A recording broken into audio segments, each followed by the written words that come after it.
Oi pessoal, eu sou o Álvaro, eu faço estágio na ETEC com a professora Franciele já faz algum tempo. Acredito que alguns de vocês me conhecem, alguns não. Então preciso me apresentar. Como eu já disse, eu sou o Álvaro, eu estou no meu último ano de faculdade, eu faço licenciatura em Física, eu estou estudando para ser professor de Física aqui na Unesp, em São José do Rio Preto, né?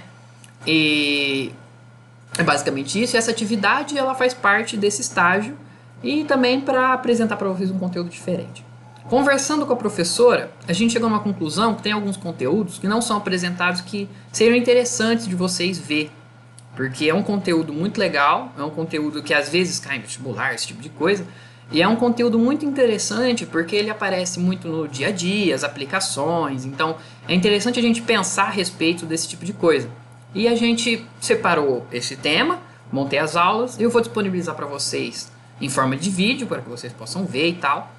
E a gente vai, aí, ao longo de alguns vídeos, espero que sejam vídeos curtos, apresentar esse conteúdo e fazer um trabalho legal. Então, se alguém tiver alguma dúvida, assistiu, ficou com alguma dúvida, pode escrever nos comentários do vídeo, eu vou estar respondendo, ou levando para a professora ou para mim, se der, na sala, que a gente vai estar tirando dúvida, então todos se sintam à vontade. Eu vou apresentar aqui o tema da física das radiações, eu também vou entrar um pouco em física nuclear. Já já isso vai ficar mais claro o que é exatamente. Bom, e é isso, essa primeira aula ela é uma breve introdução do que são, o que é e o que vai acontecer. Nas próximas aulas eu vou entrar um pouco mais em cada um dos conteúdos, explicar alguns fenômenos. Eu já vou deixar bem claro aqui que o meu intuito não é fazer algo muito cheio de matemática, que tenha que fazer conta e tudo mais.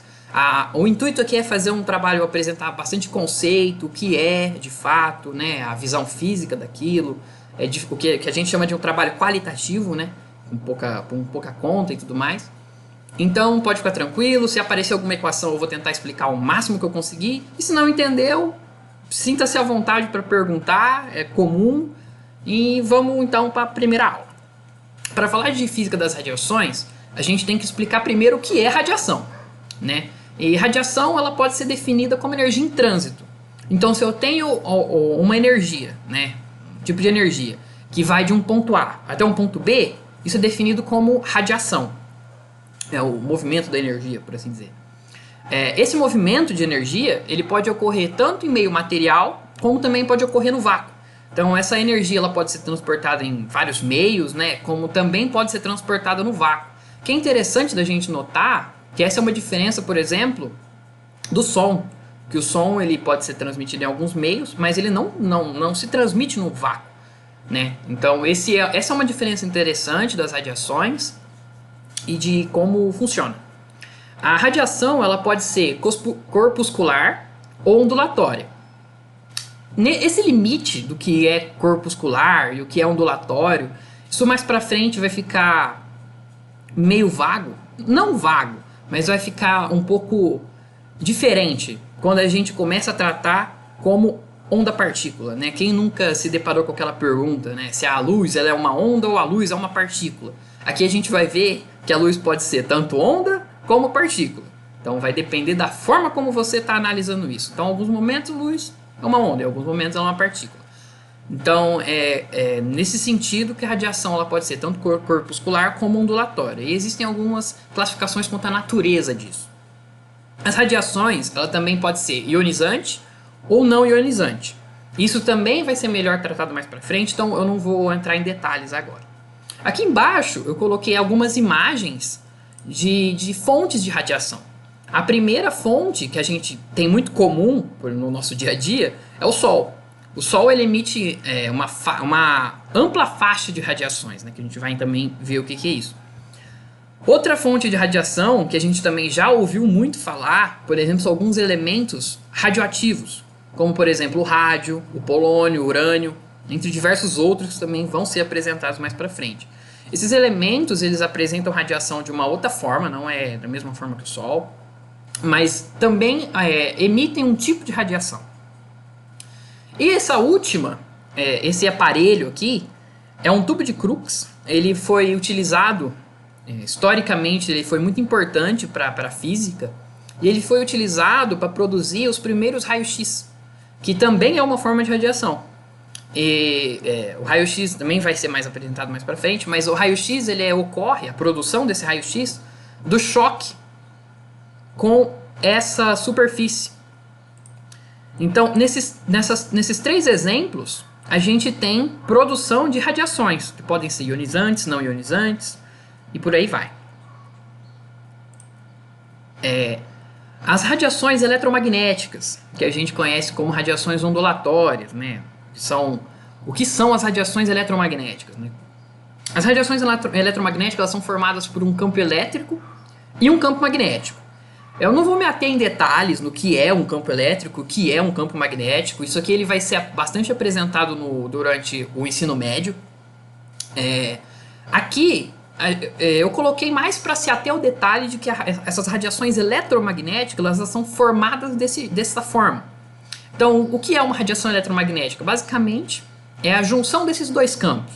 A gente tem um campo se propagando, né, se movimentando na horizontal, e a gente também tem outro campo, que é o magnético ou o elétrico, se propagando na vertical. Então, esses 2 campos eles vão se propagando a essa mesma velocidade. Isso é uma radiação eletromagnética, né, classificada como uma radiação eletromagnética. Essas radiações, elas possuem velocidade constante, que é igual a 3 vezes 10 a oitava metros por segundo. É algo muito rápido. A gente hoje sabe que nada pode ultrapassar essa velocidade, né? E chegar perto dessa velocidade é um empenho extremamente difícil. Uma relação interessante da gente tirar dessa velocidade é que a gente vê também em ondulatória que a velocidade de uma onda ela é igual ao comprimento de onda vezes a frequência dessa onda. Nas radiações eletromagnéticas, a velocidade ela vai ser sempre constante. A velocidade da luz, por exemplo, ela sempre vai ser 3 vezes 10 a oitava metros por segundo. Se o C dessa equação ele é constante, então a gente tem aqui uma relação de comprimento de onda e de frequência, que são características específicas de uma onda, né? Aqui embaixo eu coloquei o espectro eletromagnético para demonstrar esse último tópico, que existem diferentes faixas de frequência, cada uma recebe um nome específico. Aqui a gente já tem alguns nomes que a gente conhece bastante, que a gente vê no nosso cotidiano, acredito que vocês já tenham escutado vários deles, talvez no noticiário ou no dia a dia mesmo. As ondas de rádio, as ondas de micro-ondas, né? O infravermelho, a luz visível, o ultravioleta, os raios-x e os raios gama. Aqui a gente consegue discutir um pouco mais o que é a frequência e o que é o comprimento de onda. Ondas de rádio, por exemplo, têm um comprimento de onda muito grande. Então elas são ondas muito extensas, né? E a frequência delas são muito pequena. A gente vai ver mais pra frente, ainda nessa aula, que a frequência ela é proporcional à energia, né? Então quanto maior for a frequência, maior vai ser a energia. Ondas de rádio, nesse sentido, possuem energia muito baixa. Enquanto, se a gente for para o outro lado do espectro, os raios gama, por exemplo, ou raio-x, possuem um comprimento de onda menor. E dessa forma, como o comprimento de onda é menor, a frequência vai ser muito maior. E a energia também vai ser muito maior. Isso também são medidas que vão ser melhores compreendidas mais com o decorrer das aulas. O outro tipo de radiação, as radiações corpusculares. Essas radiações elas propagam-se através de partículas que podem ser atômicas ou subatômicas. Partículas subatômicas elas são partículas que têm dimensões, ou seja, do tamanho. Ela é menor que um átomo, por exemplo. Então, um elétron, que é menor, ou um pósitron, como ali embaixo está descrito, um nêutron, são partículas subatômicas. Radiações que se propagam através dessas partículas, elas são radiações corpusculares, né? Esse tipo de radiação ela possui massa, possui velocidade, possui carga elétrica e origem. A massa é algo intrínseco da partícula, né? A gente tem massa, toda matéria tem massa. E a massa é uma medida intrínseca da matéria.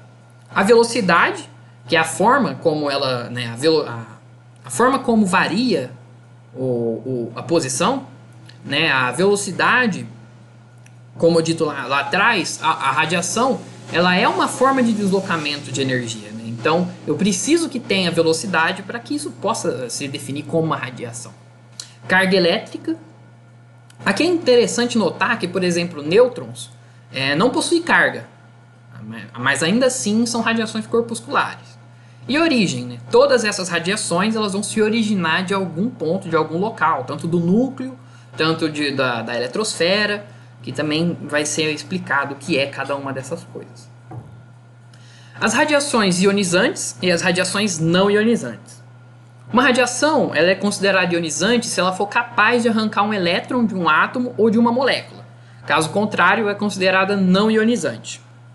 E a gente tem essas 3 caracterizações da radiação. A radiação ela pode ser não ionizante, e alguns exemplos: ondas de rádio, infravermelho, micro-ondas e a luz visível. Nesse caso, a gente percebe que as radiações ionizantes elas são as radiações de menor energia.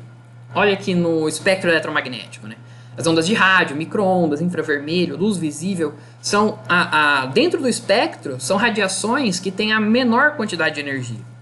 Então a gente já pode entender um pouco melhor que a energia, que é a quantidade de energia que é transmitida, está diretamente ligada com se a radiação vai ser ionizante ou não ionizante.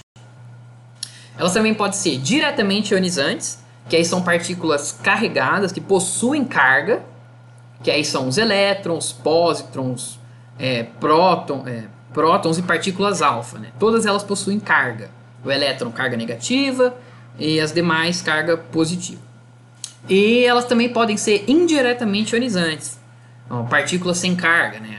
Raio-X, raio gama e nêutrons. Aqui o raio-X e o raio gama, que onda, partícula, partícula, onda, a gente entra naquela discussão, mas o importante é que são radiações ionizantes ou indiretamente ionizantes. 2 conceitos interessantes da gente trabalhar quando está falando sobre radiação ionizante e radiação não ionizante é a energia de ionização e a energia de ligação. A energia de ionização é quanto de energia eu tenho que aplicar naquilo ali para ser ionizado. Então, se a ionização é você retirar um elétron, a energia de ionização vai ser a quantidade de energia que eu preciso para que esse elétron seja retirado. Energia de ligação é a energia que esse elétron tinha antes de ser removido. Então aqui a gente já percebe que tem uma relação entre as duas, né? A energia de ionização e a energia de ligação, elas são equivalentes em quantidade, mas elas têm um sentido diferente. A energia de ligação é a energia que o elétron tem ligado ao núcleo. E a energia de ionização é a energia suficiente para retirar esse elétron, essa ligação do núcleo, né? Para desfazer essa ligação. Aqui eu coloquei algumas aplicações, para não ficar muito teórico. Então, aqui, né, a gente, provavelmente muitos de vocês já ouviu falar pelo menos de uma delas ou alguma coisa relacionada a essas aplicações. A primeira são as radiografias. Aquelas placas que a gente tira, por exemplo, quando quebra um osso ou alguma coisa do tipo, aquilo ali é parte de um conceito físico. Aquilo ali sai das radiações ionizantes, né? Sai do raio-X.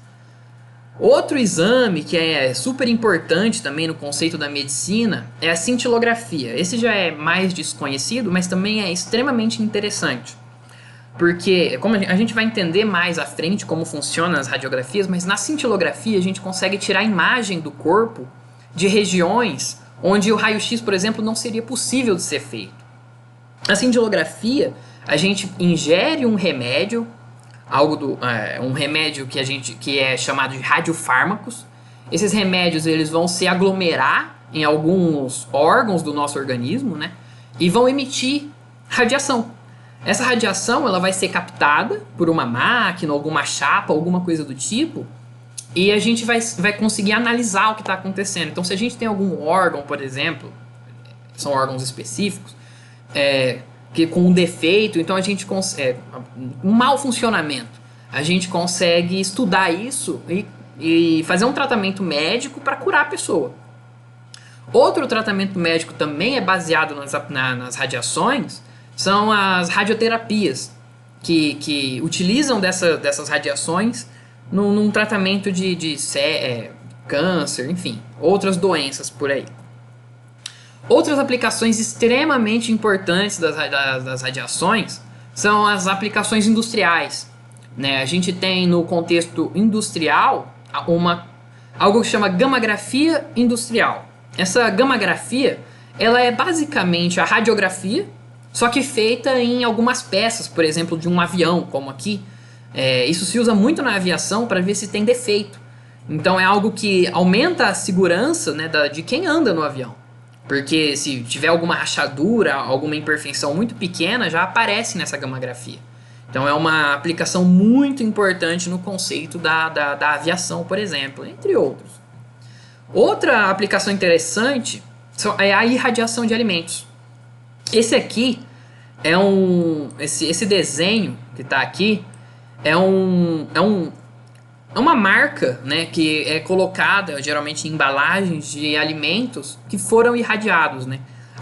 Alimentos são irradiados no intuito de reduzir, por exemplo, o uso de outras formas, né, agrotóxicos, inclusive, de pesticidas. Então, a irradiação, a ideia é você eliminar as pragas, por exemplo, né, ou aumentar a vida útil de um determinado alimento. Então, isso também é uma aplicação muito interessante das radiações. E aqui outras aplicações também bastante conhecidas, a datação de carbono 14, não vou explicar agora como funciona, mas a datação de carbono 14, ela dá pra gente, a gente consegue saber quanto tempo um fóssil morreu, né? Quanto tempo um organismo morreu para gerar um fóssil. Então, por exemplo, nessas ossadas de museu, a gente consegue saber, né, estimar com uma precisão bastante alta, inclusive, há quanto tempo viveu determinados organismos, como dinossauros ou outros organismos antigos, através do fóssil, né, da emissão de carbono 14. Então isso é uma aplicação muito interessante na área científica. A ciência se baseia muito nisso para a produção de conhecimento. Outra aplicação extremamente importante que a gente tem, inclusive no Brasil, é a produção de energia elétrica, né? Então a gente tem a energia nuclear, né? O que é energia nuclear? A gente produz energia através de reações nucleares. Eu também vou falar um pouco mais sobre isso em uma outra aula, mas é interessante a gente saber que essa também é uma aplicação das radiações. E para finalizar essa aula, é muito interessante a gente definir o que são fótons. Os fótons, eles podem ser definidos como pequenos pacotes que transportam a energia contida nas radiações. Então, se a gente pega, por exemplo, a luz, o que eu falei que o tratamento onda é partícula é onda, vem através da descoberta, né, dos fótons. Do tratamento quântico, que a gente sempre escuta a palavra quântica, que também vai ser discutido mais à frente. Então, fótons nada mais são que pacotes de energia. A gente pode definir dessa forma. Essa equação aqui, ela é muito importante para o conceito dos fótons. Ela também é muito simples. Os fótons, ela tem sua energia definida na seguinte equação. Então, se o fóton ele é um pacote de energia, é muito interessante que a gente consiga definir quanta energia tem nesse pacote. Então, por exemplo, essa é a equação que dá essa resposta para a gente. A gente tem uma radiação, por exemplo, a luz visível, a luz vermelha, né? A luz visível ela pode ser dividida em várias frequências, né? Como a luz azul, vermelha, a luz violeta, inclusive várias. A gente coloca a frequência da luz, uma constante que foi e multiplica por uma constante que foi definida por Max Planck por volta do ano 1900, né? Que é uma física já desse século, né? Do século passado. Uma física nova, moderna. E essa relação, essa multiplicação da frequência por essa constante que também é conhecida, dá a energia do nosso fóton. E essa energia é legal a gente saber porque ela vai ser um marco definitivo para a gente poder saber o que acontece, para a gente saber como ela interage, se ela é capaz ou não é capaz de ionizar, né? O que é ionizar. Então é bastante interessante a gente saber o que são fótons para a gente entrar nesse tipo de discussão.